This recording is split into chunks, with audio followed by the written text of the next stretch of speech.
আসসালামু আলাইকুম।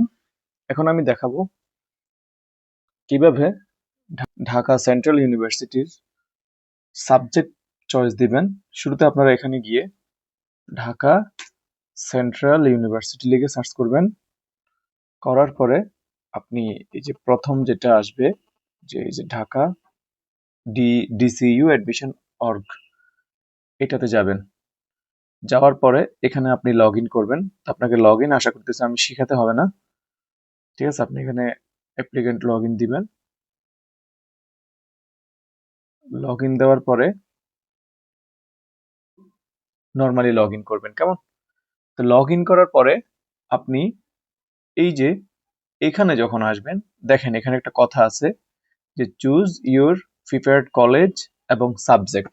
তাহলে আপনি এখানে আপনার কলেজ এবং সাবজেক্ট পছন্দ করতে পারবেন। আর এখানে একটা কথা আছে, দেখুন বাম পাশে, আপনারা আমার কার্সারে খেয়াল করুন যে ভিউ আনএলিজিবল সাবজেক্ট। এটা হচ্ছে গিয়ে আপনি যদি কোনো কারণে কোনো সাবজেক্টের জন্য না পান, হতে পারে আপনার যেমন গণিতে একটা নির্দিষ্ট মার্ক লাগে, আপনি যদি গণিত পড়তে চান আপনাকে একটা নির্দিষ্ট মার্ক পেতে হবে, আপনি পান নাই, যার কারণে আপনি যে সাবজেক্টগুলো পাবেন না, আপনার এখানে ওই সাবজেক্টগুলো আপনি সাবজেক্ট চয়েস দিতে পারবেন না, কেমন? তো আমার যে ক্যান্ডিডেট, সে যতটুকু মেরিট পাইছে সে সবগুলো সাবজেক্টই পাবে। তো তার কোনো সমস্যা নেই। তো যাদের এখানে কোনো সাবজেক্ট থাকবে আপনি কিন্তু এখানে ওই সাবজেক্টে চয়েস দিতে পারবেন না, কেমন? গেল। এখন আমরা এখানে একটু নিচে যাব। নিচে গিয়ে এখানে একটা কথা বলছে যে choose whether to build your preference list starting from a college then select its available subject or starting from a subject then college. মানে আপনি হয়তো কোনো একটা কলেজের সাবজেক্ট পছন্দ করতে পারবেন, অথবা যে কোনো কলেজে আপনি পছন্দ করতে পারবেন। এরপর আপনি আপনি আপনার চয়েসটা সাবমিট করতে পারবেন। আর যদি আপনি সাবমিট না করেন তাহলে কিন্তু আপনার এটা হবে না। So only subject which have vacant seats are display below. হ্যাঁ, যেগুলোতে সিট খালি আছে সেগুলাই আপনাকে দেখাবে। তো তার আগে আমরা একটু নির্দেশনা পড়ে নেই। নির্দেশনাটা পড়ার জন্য আমি এখানে একটু দেখি। মানে শুরুতে বলছে আপনি 24 জুলাই থেকে আপনি 30 জুলাই পর্যন্ত আপনি সাবজেক্ট পছন্দ করতে পারবেন। তারপরে আপনি কোন কলেজ পাইছেন সেটা 3 আগস্ট দেওয়া হবে। তারপর 4 আগস্ট থেকে আপনি ভর্তি হয়ে যেতে হবে 12 আগস্টের মধ্যে। এরপর 14 আগস্ট থেকে প্রথম মাইগ্রেশনের তালিকা দেওয়া হবে।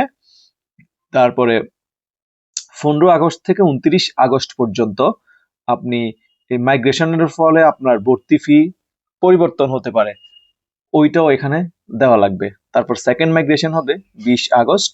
তারপরে দ্বিতীয় মাইগ্রেশনের ক্ষেত্রে আলাদা ফি লাগবে, এটা আপনাকে দিয়ে দ্বিতীয় মাইগ্রেশন যদি হয় করে ফেলতে পারবেন। তারপর আপনার কলেজ চূড়ান্ত হয়ে যাবে 25 আগস্ট 2026-এর মধ্যে, আর ক্লাস শুরু হয়ে যাবে 6 সেপ্টেম্বর 2026 থেকে, কেমন? সো আমি এই ফর্মটা আমার কমেন্ট বক্সে দিয়ে দিব, আপনি ওখান থেকে এটা ডাউনলোড করে রাখবেন। এটা আপনার কিন্তু সাথে সাথে রাখবেন, কারণ কোনো কারণে মিস হয়ে গেলে কিন্তু আপনার শেষ, কেমন? এরপর এখানে অনলাইনে আপনি চয়েস করার জন্য আপনি এখানে যাবেন, যেটা আমরা অলরেডি খুলে রাখছি।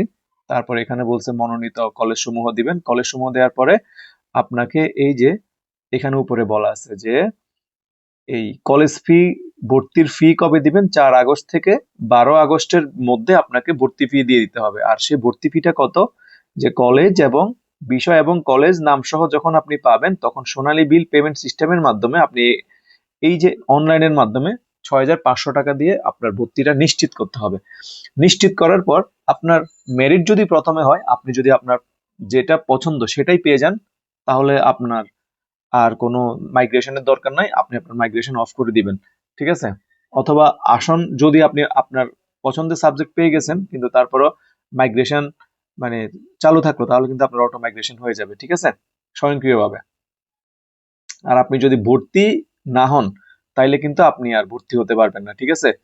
আর নির্দিষ্ট সমস্যার মানে নির্দিষ্ট সময়ের মধ্যে আপনার যে পছন্দ সেটা কিন্তু আপনি মানে এখন যে চয়েস দিবেন এটা কিন্তু পরিবর্তন করতে পারবেন। তারপর এখানে হচ্ছে কোটার ব্যাপারে আপনার পড়ে পড়ে নিবেন। আর এবং লাস্টে যেটা বলা হয়েছে যে কলেজ সংযুক্ত ভর্তিকৃত শিক্ষার্থীদের 25 আগস্ট থেকে এই অনলাইনে ডাউনলোড করতে পারবেন তথ্য। ঠিক আছে, 25 আগস্ট থেকে আপনাদের তথ্য ডাউনলোড করতে পারবেন।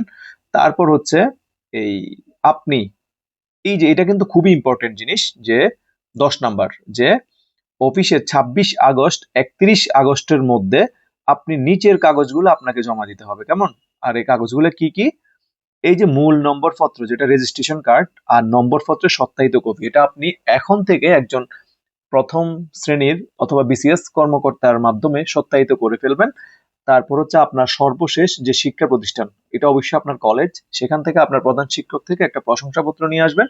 তারপরে এইচএসসি পরীক্ষার যে প্রবেশপত্রের ফটোকপি সেটা রাখবেন, আর এসএসসি রেজিস্ট্রেশন কার্ডের ফটোকপি এবং 5 কপি পাসপোর্ট সাইজ, এই জিনিসটা আপনি অবশ্যই আপনার কাছে হার্ড কপিতে রাখবেন। আর পাশাপাশি আমি সাজেস্ট করব আপনারা গুগল ড্রাইভে একটা ফোল্ডার করে এই প্রত্যেকটা জিনিস কম্পিউটারের মাধ্যমে স্ক্যান করে সেখানে রেখে দিবেন, কেমন? এগুলো আপনার আজ থেকে প্রত্যেকটা পর্যায়ে যেখানে যান সেখানে এনি টাইম যে কোনো সময় কাজে লাগতে পারে। পাশাপাশি এখানে আপনি আপনার এনআইডি কার্ডও রেখে দিতে পারেন। এরপর আমরা চলে যাব আমাদের ফোল্ডারে, যেখানে আমি এখন সাবজেক্ট চয়েস দিব, কেমন? এখন দেখুন, সিলেকশন মোড একটা হচ্ছে কলেজ হিসেবে দিতে পারবেন অথবা সাবজেক্ট হিসেবে দিতে পারবেন। তো আমি সাবজেক্ট হিসেবে দিব, কেননা আপনি অবশ্যই একটা সাবজেক্ট পছন্দ করবেন, কারণ যে এমন এক সাবজেক্টে পড়লেন যেটা পড়ার পরে ভবিষ্যতে সবাই যে বিসিএস ক্যাডার হবে তার কিন্তু কোনো নিশ্চয়তা নেই। সো যদি ইনকেস মানুষের স্বপ্ন প্রতিনিয়ত পরিবর্তনশীল, আপনি হয়তো এখন আপনার ইচ্ছা যে ভবিষ্যতে আপনি বিসিএস ক্যাডার হবেন, কিন্তু কোনো এক কারণে আপনার সেই ইচ্ছাটা চলে গেল, কিন্তু আপনি এমন একটা সাবজেক্ট পছন্দ করবেন যেটাতে দেশের জব ফিল্ড অনেক ভালো। ঠিক আছে, তো এটা আপনি আপনার সিনিয়র, আপনার ফ্যামিলি বা সিনিয়র যারা আছে ওদের সাথে কথা বলে এটা ডিসাইড করে নেবেন। তা আমি অবশ্যই আপনাকে সাজেস্ট করব আপনি এখানে কোনো কলেজ না দেখে, এটা কিন্তু ঢাকা বিশ্ববিদ্যালয়, চট্টগ্রাম বিশ্ববিদ্যালয় বা জগন্নাথ জাহাঙ্গীরনগর বিশ্ববিদ্যালয়ের মতো কিন্তু না।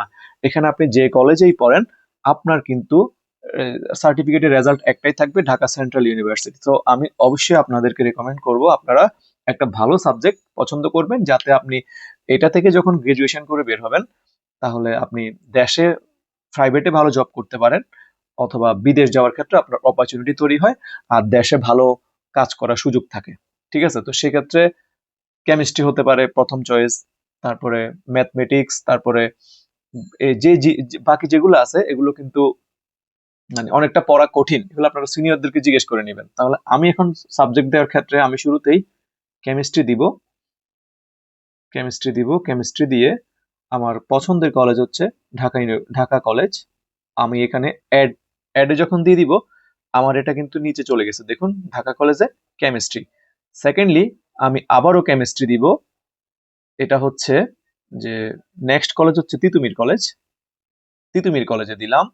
তারপর থার্ড আমি আরেকটা কলেজে দিব, সেটা হচ্ছে গভর্নমেন্ট বাংলা কলেজ হতে পারে। তারপরে ফোর্থটা দিব, তাও কেমিস্ট্রি, আমি তিতুমিরের পরে আমি দিলাম।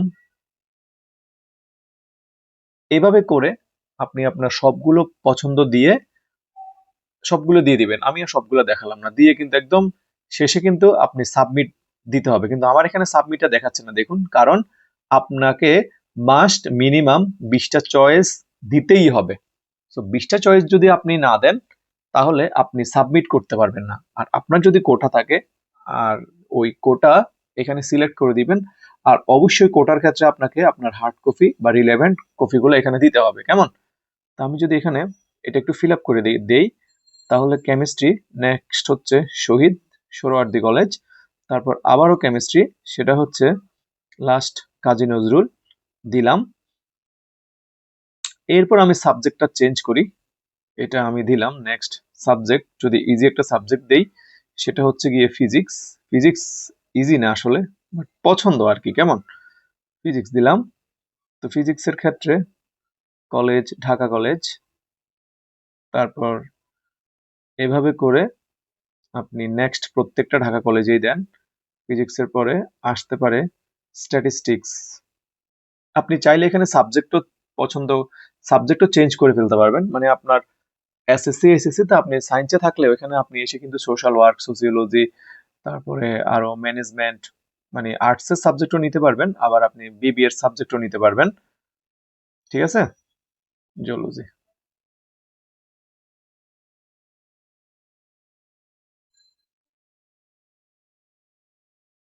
স্ট্যাটিক্স এর পরে আমি দিলাম জিওলজি, ঢাকা কলেজ, তারপর আমি দিলাম জুলজির পরে বোটানি, বোটানি দিলাম।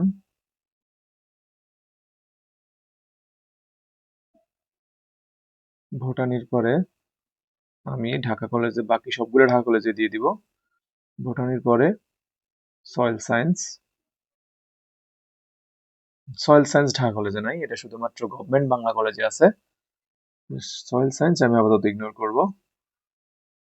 ফিজিক্স, ম্যাথমেটিক্সটা কোথায়? উম, ও আচ্ছা, ম্যাথমেটিক্স, এই যে ম্যাথমেটিক্স খুবই ঝামেলাকর একটা সাবজেক্ট। দেখে ভালো মনে হলেও পড়ার সময় দেখবেন আপনার 12টা বেজে যাবে, কারণ বাংলাদেশে এই সাবজেক্টগুলো পড়ানোর মতো দক্ষ শিক্ষক এবং ল্যাব ওই ফেসিলিটিটা বাংলাদেশে নাই। বাংলাদেশে যে বড় বড় বিশ্ববিদ্যালয়গুলো আছে ওখানেও আসলে এত বিশাল ল্যাব থাকা সত্ত্বেও স্টুডেন্টরা আসলে সবসময় ফ্রাস্ট্রেশনে থাকে যে কিভাবে সে কি করবে না করবে। ঠিক আছে, সো ঢাকা কলেজের পরে আর কি দেওয়া যেতে পারে? মাত্র 10টা হলো, এত হাজার হাজার সাবজেক্ট দিয়ে ফেললাম। জুলজিটা বাকি রাখছি, জুলজি, বোটানি, স্ট্যাটিস্টিক্স, ফিজিক্স।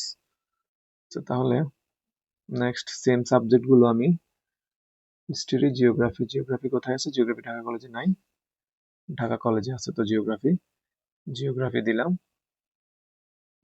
তারপর স্ট্যাটিস্টিক্স,